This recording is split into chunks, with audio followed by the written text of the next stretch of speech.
Well, I'm right now in St. Marie-du-Mont. This is just inland from Utah Beach.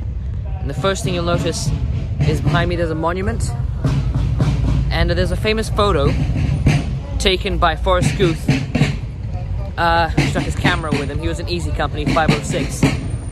And that photo was taken right here with a bunch of Easy Company guys and infantrymen from the 4th Infantry Division. So that's where this photo was taken. That there is the Church of St. Marie-du-Mont, and there's a story that after the attack of Holy Battery, the guys that attacked it destroyed 3 of the 4 guns.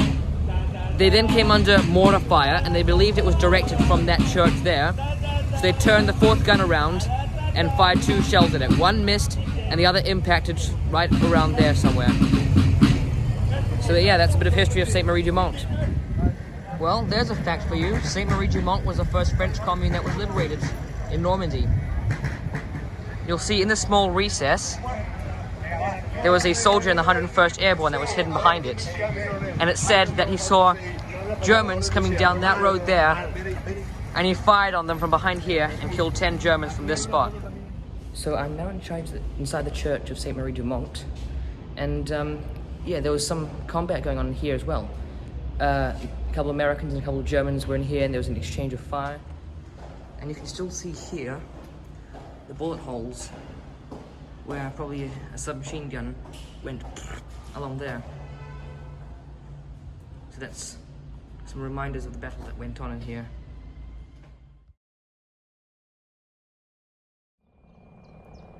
So I'm now here at the Easy Company Memorial, which is a memorial built for the men of Easy Company, 2nd Battalion, 506th PIR, 101st Airborne. Now, most of you will know the story from Band of Brothers, where the men from Easy Company attacked the German gun position at Brecourt Manor. Well, Brecourt Manor is just down there, and the German guns, 4 105mm howitzers, were lined up along that hedgerow there, firing this way to Causeway number 2 on Utah Beach, which is over there somewhere. So this is where it all took place. Right here. The men of Easy Company advancing through there and attacking the German guns. So this hedgerow here is where the 4 105mm howitzers were situated. So Easy Company made their advance from over there along through here. The German guns were firing that way towards Utah Beach. So this is the hedgerow where they would have been. We've had gun number 1, 2, 3, and 4 spread out along here. Easy Company made their advance from there, and Le Grand Chemin is just over there. I'm now here in Le Grand Chemin. This is where, this is the rally point for, I think, 2nd Battalion 506.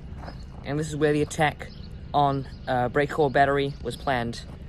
And this building right there was the headquarters of the 506, and that was where Colonel Sink was.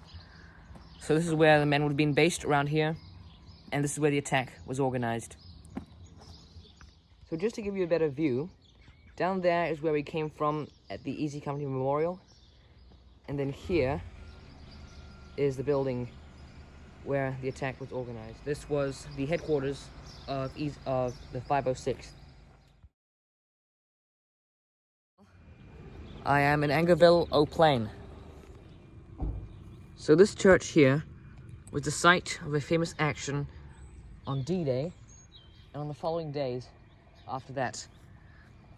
Now, for those of you who know the story of Robert Wright and Kenneth Moore, it took place in Angoville, Au Plain, right here,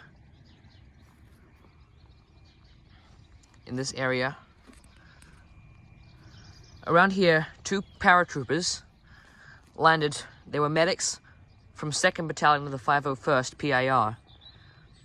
They met in this church here and set it up as an aid station. Now, as a battle raged on the area, wounded American soldiers started coming in, and the 2 medics treated them inside the church. and the medics went out to get some more wounded soldiers and bring them back to treat. But then one of them brought back a German soldier, and he was treated equally as all the Americans. And then more and more Germans came in, and when the town was recaptured by the Germans a day or so later, the Germans burst in, saw that the medics had been treating Germans, politely left, but not before asking if they needed any help or supplies. Then the Americans recaptured the town a day later after that. But that's the story of the American medics, Robert Wright and Kenneth Moore, that helped save the lives of American and German soldiers here on June 6th and the days following that. And you can also see stained glass windows on the church in memory of the soldiers. They're meant to be seen from the inside, but if you can see that one, it has the 101st Eagle at the top and the Statue of Liberty at the bottom in honor of those American paratroopers, and jump wings, in fact. And that's placed there in honor of Robert Wright and Kenneth Moore. Also, at one point, a mortar round smashed through one of the windows in the church and landed on the floor and cracked one of the tiles inside the church. And it is said that that tile has still got a crack in it because the mortar round landed and one of the medics picked it up and tossed it back out the window because it was a dud. It didn't explode. So mortar round landed, smashed through the window, hit the floor, but it was a dud and didn't explode. It cracked the tile on the floor, and the crack is still there. It's still visible, as well as the bloodstains on the seats inside the church. I'm in Hiesville at the 326th Airborne Medical Company display. This is a field hospital set up exactly as it was about 80 years ago, or exactly 80 years ago, when the 326th Airborne Medical Company had their field hospital set up here in Hiesville. This big red cross on a white background here, this big sheet's put out for aircraft flying above to recognize that this is a hospital so it doesn't get bombed, because when aircraft are flying over a huge row of tents, they're going to want to bomb it. So I'm now on the bridge at La Fiere. For those of you who don't know it, this is just pretty much next to St. Mary Glees. It's famous for the 82nd Airborne, so the 507th, I believe it was, 507th or 508th, one of those, on this side of the bridge, in a defensive position around here, when 3 German tanks were coming along that road. I think there were 2 Renaults and 1 Panzer IV, if I'm not mistaken. But lightly armored tanks, not Tigers. And then 2 bazooka men from the 82nd had a foxhole down there. They heard the tanks coming, so they were trying to see from there, but they couldn't, of course, because it's on higher ground than they are. So they came up the bank here to about there. I don't think this hedgerow was here. They came up the bank there with their bazooka, and they waited until they saw the last tank come around that corner. Now, when the last tank was around the corner, the first one was pretty much on the bridge. So they fired at the first one and knocked it out. And then they kept firing, and I think they hit the last one. They ran out of ammo, so they went to check with the other bazooka team that was up there somewhere towards the right.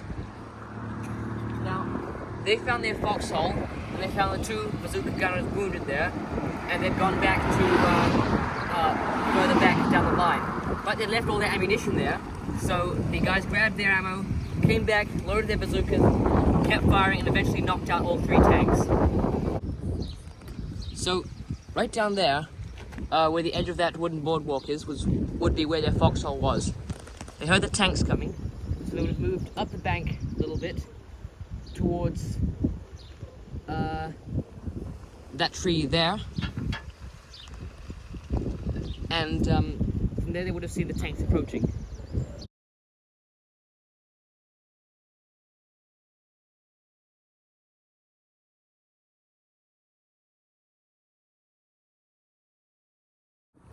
So I'm here at the monument that is known as Iron Mike. It's dedicated to Major General James Gavitt, who was the commander of the 82nd Airborne Division.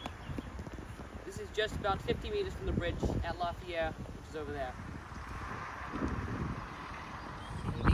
are all the spots the parachute landed and the supplies. You can see there used to be a railroad that ran along that hedgerow there.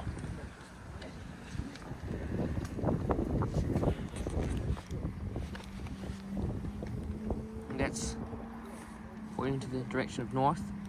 London's that way. Crisbeck, Berlin, Bastogne, and Paris is that way. So this is a map detailing what happened at the battle of the bridge at La Fiere. So there you can see the bridge, which is over there. That is where the bazooka men were, right over there. And that's where the tanks were coming along that road there, from that direction. And that's Pickerville that way, and Amfreville over there.